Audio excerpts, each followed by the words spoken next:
I'm here today to explain my surgical sojourn of opting out of Medicare.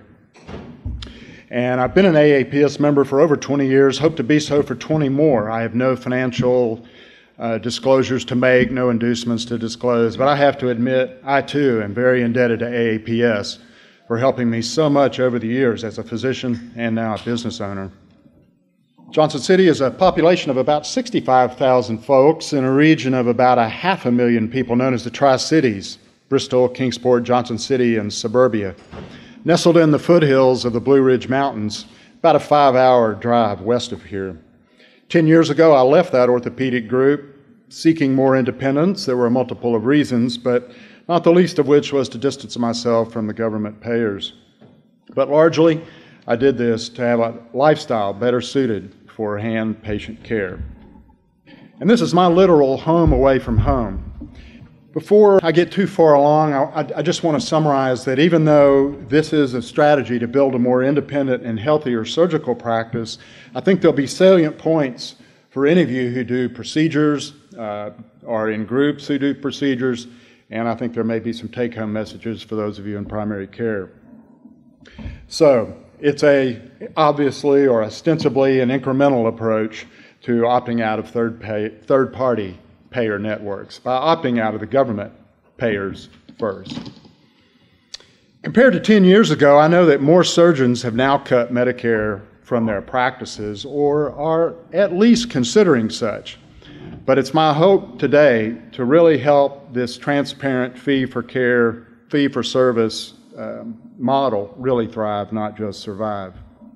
Some AAPS members, like Dr. Rob, who was in the back, have admirably gone totally third-party free in one step, but this is obviously going to be a more incremental talk.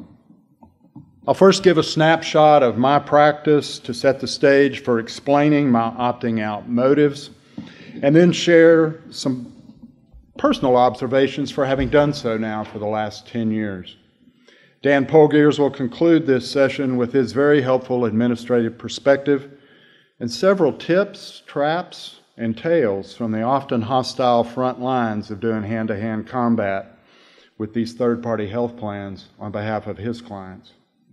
Though hand surgery might seem like a narrow surgical niche, my community-based peers and I in the Hand Society treat a wide range of hand, upper extremity problems and conditions. And as Larry said, my practice is limited more to that of the hand and wrist. Back home, I have 5 paid employees that increase my quality of life, efficiency, and everything that I do clinically for my patients. My wife, Debbie, who is also here today in the back, additionally does the billing and patient accounting and closely scrutinizes every third-party claim. She's an unpaid indentured servant, actually, at the office, though she does get a monthly rent check as my landlord. Through his administrative consulting business, I contract with Dan to help with some of these third-party negotiations. For office visits, I just bill for my time as allowed by CPT evaluation and management guidelines. This keeps things eminently simpler for billing, charting, and doing practice auditing. Though my productivity, income, and overhead are average for a full-time solo orthopedist, all of my employees' salaries are kept at or above the 95th percentile, including benefits. Presently, my practice mix averages about 5% self-pay and privately contracted Medicare patients, 15% work comp, and the balance of 80% as commercial third-party payers. Some of these, though, are really Medicare-eligible folks who also have alternate commercial plans that are filed instead, and more about that later. At the 2005 transition from group practice, the only difference was I saw almost no self-pays, had about 15% governmental payers, 65% commercial payers, with the balance in work comp. Like others who've opted out, and this is really important, I found that commercial payers will eventually fill in the governmental gap that forms. For me, it was immediate, but planning for a several-month transition of declining Medicare, Medicaid revenue is prudent in the advent of opting out. Of note, 10 years ago, the amount of accounts receivable coming from the patients was less than 5% from their share of copays and deductibles. It's now a third of my revenue since these have escalated so much. It's almost as if it's becoming a more cash-based practice regardless of third-party participation. Now, contracting and self-pay pricing are done empirically, not emotionally, to avoid the double jeopardy of signing poor contracts and displacing other patients with better coverage. I don't give away my services to any third party with fee schedules that don't even cover my overhead, which has averaged about 120% of Medicare for any given year based on their reimbursement. And I alone decide when and for whom I'll give charity or discounted care. This is not my wrist x-ray, but I am reminded of the skeptics who thought I was nuts for leaving the umbrella of a group practice and concurrently distancing myself from Medicare. But they can only imagine the peace of mind that has come from not fighting daily with the feds over these healthcare decisions and the more tranquil distancing that's been spoken about already from the statutory criminalization and unconstitutional overregulation of medicine. But increasingly, this serenity is being challenged by arrogant third-party payers who need as much oversight as undisciplined toddlers or convicted felons. When initially deciding to opt out, I realized that even cursory compliance with burgeoning Medicare regulations and the potential for future audits would detract too much from my patient care. So I opted into working smarter, not harder. I remember thinking a lot back then about stewardship, the value of my convictions, not violating my conscience. And ingenious and laconic words from Albert Einstein pretty much largely explain my opt-out motive. Not everything that counts can be counted, and not everything that can be counted counts. Think about that truth a bit more if you're distracted and exasperated by too many regulatory and compliance pressures on, or the work-life balance in your practice. Not everything that counts can be counted, and not everything that can be counted counts. When initially deciding to opt out, I realized that even cursory compliance with burgeoning Medicare regulations and the potential for future audits would detract too much from my patient care. I was visiting with an orthopedist just before this talk, and that was one of the main undercurrents for my concern. And thanks to APS and a few of the meetings that I'd been to while I was still in the orthopedic group, I wouldn't necessarily say I was prescient, but I certainly had a righteous concern for how much compliance I could generate as a solo doc with these burgeoning Medicare regulations. As physicians, we must be vigilant without being vindictive, and labor against and not just lament the commercial and especially federal bullies trying to knock us off course. For decades, these socialist cartels and their inept governing bureaucrats, let's just call them ineptocrats, have increasingly been nudging us off our clinical and ethical rails by usurping this decision-making that we've been hearing about today and inserting themselves between us in the exam and operating rooms. Among many other things we could call our current government, we are now subjects of an ineptocracy, a system of government where some of the least capable to lead are elected by the least capable of producing, and where the members of society least likely to sustain themselves or succeed are rewarded with goods and services paid for by the confiscated wealth of a diminishing number of producers. It doesn't take too much scrutiny to see that the takers will soon outnumber the makers. The caption here reads, when capitalists can't sell you a product, they'll work to make it better. When socialists can't sell you a product, they'll say you have to buy it. It's the law. I further resent that most of these statists have never run a business, much less attended medical school. Ronald Reagan once reminded us that this socialistic mindset works in only two places, heaven where they don't need it, and hell where they already have it. The subtitle for this CPR picture poignantly reads, "Know when to quit." We all have our tolerances for being frustrated and or bullied, don't we? And for each of us, the epiphany of how and when to take back more control will come at different times and through different means and providences. For me, it took 15 years to kick the governmental dust off my sandals and just move on toward more independence. I'll now conclude with several personal observations about quitting Medicare. Bear with me as I go through these. Most of these patients will go elsewhere upon learning that I've opted out. An economic choice not necessarily dictated by their standard of living or my practice's attitude, aptitude, or availability. These are the patients who are not usually committed to your practices anyway. More about that from Dan. I know by now that most of my referring docs are sending many Medicare hand patients elsewhere, and there's good docs in my area that can take care of them. And I would not have been able to see them all anyway if I had stayed in Medicare. But some of these folks do wind up in my office by word-of-mouth referrals, and or they just don't want to be seen by a PA or nurse practitioner extender instead of a surgeon, or wait much longer for appointments with other offices who do limit Medicare volume, in spite of my not refusing or limiting them since I can privately contract. To take a side note briefly on the marketing of practices, word of mouth by far and away is my biggest marketing tool.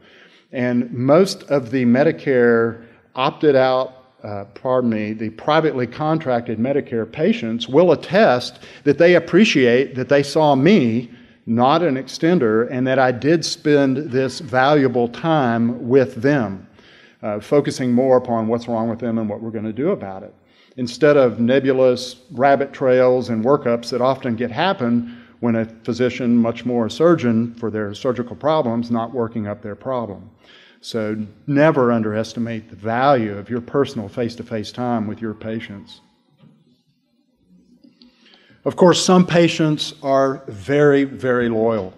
And these established patients of mine, before I opted out of Medicare, are more likely than new ones to privately contract.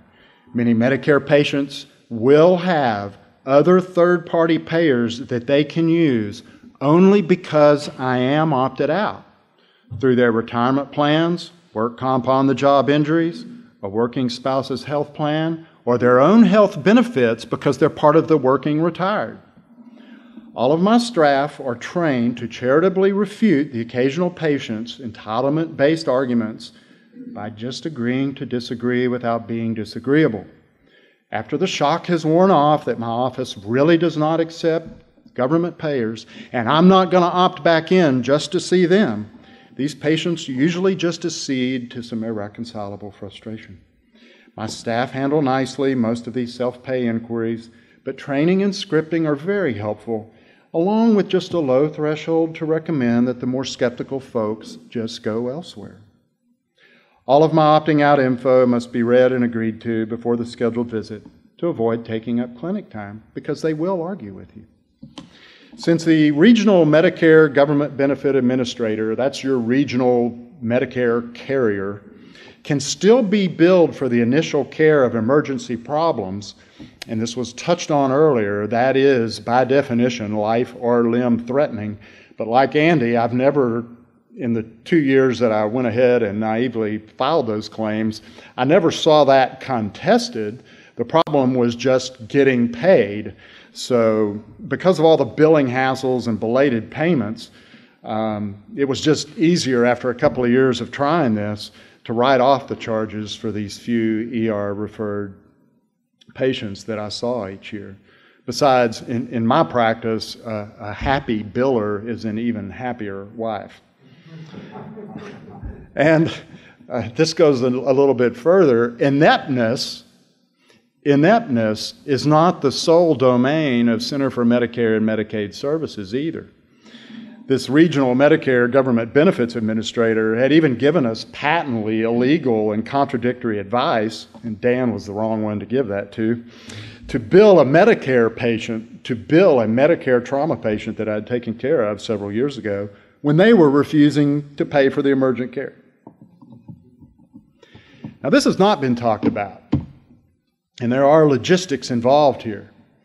But you can be opted out in a group practice. But it's obviously going to require a good bit more strategy and planning, because there's going to be these charges that you generate while cross-covering within a group.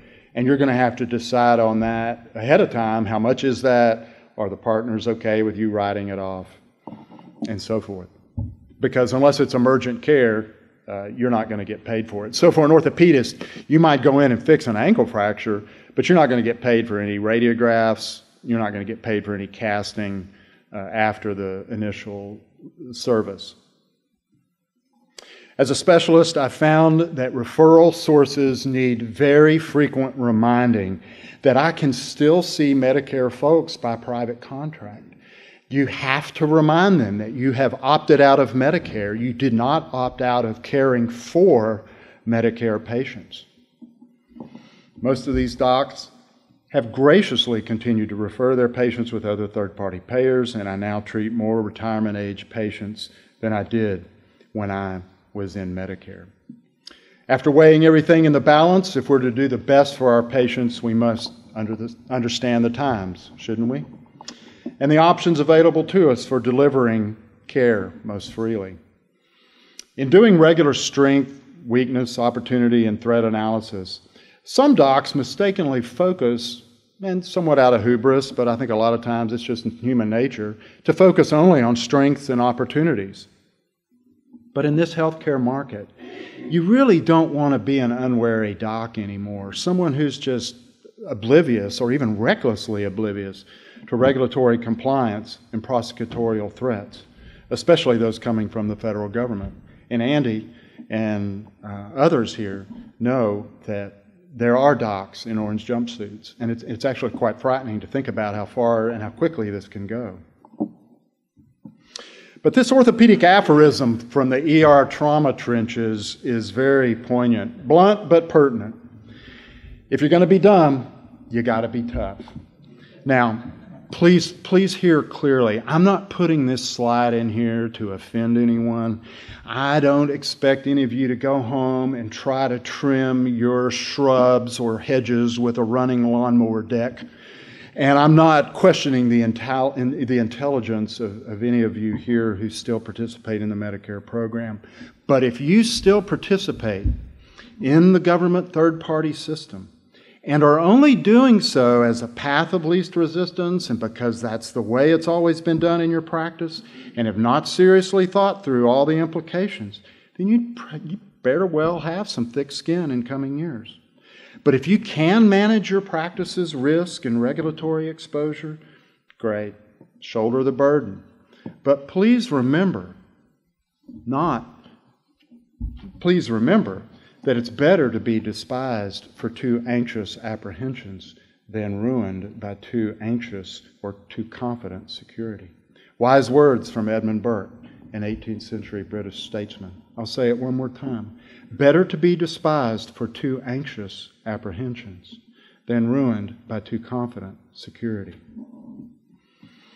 Threats to the private practice of medicine are legion, but two chief threats plague medical practices of all sizes.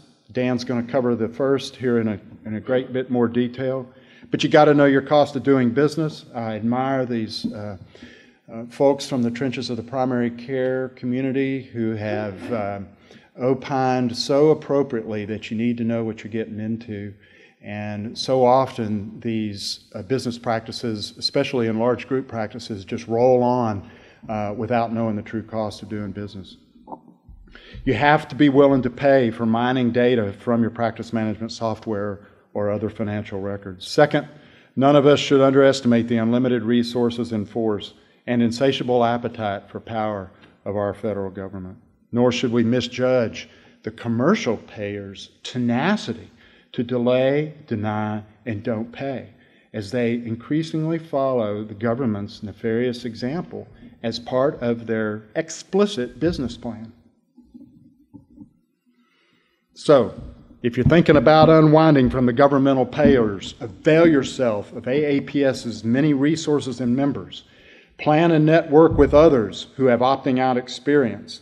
When I opted out, I found a neurosurgeon in Versailles, Kentucky, and a urologist, I believe, in Ohio. And that was it.